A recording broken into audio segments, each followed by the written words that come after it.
ایمورٹل اسلام کے معزز ناظرین السلام علیکم۔ کیا آپ جانتے ہیں کہ تاریخ انسانی میں ایک ایسا بھی شخص تھا جس کے خزانے کی کنجیاں 300 اونٹوں اور خچروں پر لادے جاتے تھے، اور ہر کنجی چمڑے کی ہوتی تھی جو ایک خزانے کی چابی تھی۔ یہ وہی شخص ہے جس کا ذکر اللہ نے قرآن مجید میں نشان عبرت کے طور پر کیا ہے۔ قارون کے خزانے کے متعلق آپ نے تاریخی حکایات تو سنی ہوں گی۔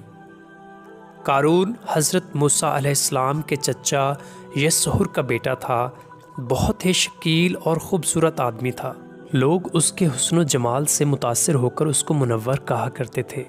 اس کے ساتھ ساتھ اس میں یہ کمال بھی تھا کہ وہ بنی اسرائیل میں تورات کا بہت بڑا عالم اور بہت ہی با اخلاق انسان تھا، اس لیے لوگ اس کا بہت ہی ادب اور احترام کرتے تھے۔ لیکن بے شمار دولت اس کے ہاتھ میں آتے ہی اس کے حالات میں ایک دم تبدیلی پیدا ہو گئی، اور سامری کی طرح منافق ہو کر حضرت موسیٰ علیہ السلام کا بہت بڑا دشمن ہو گیا۔ جب زکوٰۃ کا حکم نازل ہوا تو اس نے حضرت موسیٰ علیہ السلام کے روبرو یہ عہد کیا کہ وہ اپنے تمام مالوں میں سے 1000واں حصہ زکوٰۃ نکالے گا، مگر جب اس نے مالوں کا حساب لگایا تو ایک بہت بڑی رقم زکوٰۃ کی نکلی۔ یہ دیکھ کر اس پر ایک دم سے حرص و بخل کا بھوت سوار ہو گیا، اور نہ صرف زکوٰۃ کا منکر ہو گیا بلکہ عام طور پر بنی اسرائیل کو بہکانے لگا کہ حضرت موسیٰ علیہ السلام اس بہانے تمہارے مالوں کو لے لینا چاہتے ہیں۔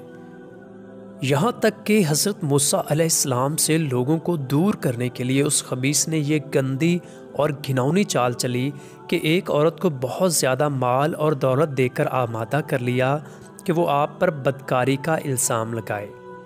چنانچہ عین اس وقت جب کہ حضرت موسیٰ علیہ السلام وائز فرما رہے تھے، قارون نے آپ کو ٹوکا کہ فلاں عورت سے آپ نے بدکاری کی ہے۔ حضرت موسیٰ علیہ السلام نے فرمایا کہ اس عورت کو میرے سامنے لاؤ۔ چنانچہ وہ عورت بلائی گئی تو حضرت موسیٰ علیہ السلام نے فرمایا، اے عورت، اس اللہ کی قسم جس نے بنی اسرائیل کے لیے دریا کو پھاڑ دیا اور عافیت و سلامتی کے ساتھ دریا کے پار کرا کر فرعون سے نجات دی، سچ سچ کہہ دے کہ واقعہ کیا ہے۔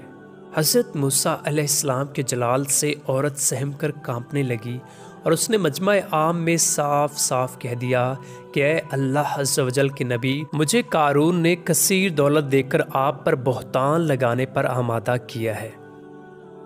اس وقت حضرت موسیٰ علیہ السلام آپ دیدہ ہو کر سجدہ شکر میں گر پڑے، اور بحالت سجدہ آپ نے یہ دعا مانگی کہ یا اللہ، قارون پر اپنا قہر غضب نازل فرما دے۔ پھر آپ نے مجمع سے فرمایا کہ جو قارون کا ساتھی ہو وہ قارون کے ساتھ ٹھہرا رہے، اور جو میرا ساتھی ہو وہ قارون سے جدا ہو جائے۔ چنانچہ 2 خبیثوں کے سوا تمام بنی اسرائیل قارون سے الگ ہو گئے۔ پھر حضرت موسیٰ علیہ السلام نے زمین کو حکم دیا کہ اے زمین، تو اس کو پکڑ لے، تو قارون ایک دم گھٹنوں تک زمین میں دھنس گیا۔ پھر آپ نے دوبارہ زمین سے یہی فرمایا تو وہ کمر تک زمین میں دھنس گیا۔ یہ دیکھ کر قارون رونے اور بلبلانے لگا اور قرابت اور رشتہ داری کا واسطہ دینے لگا، مگر آپ نے کوئی التفات نہ فرمایا، یہاں تک کہ وہ بالکل زمین میں دھنس گیا۔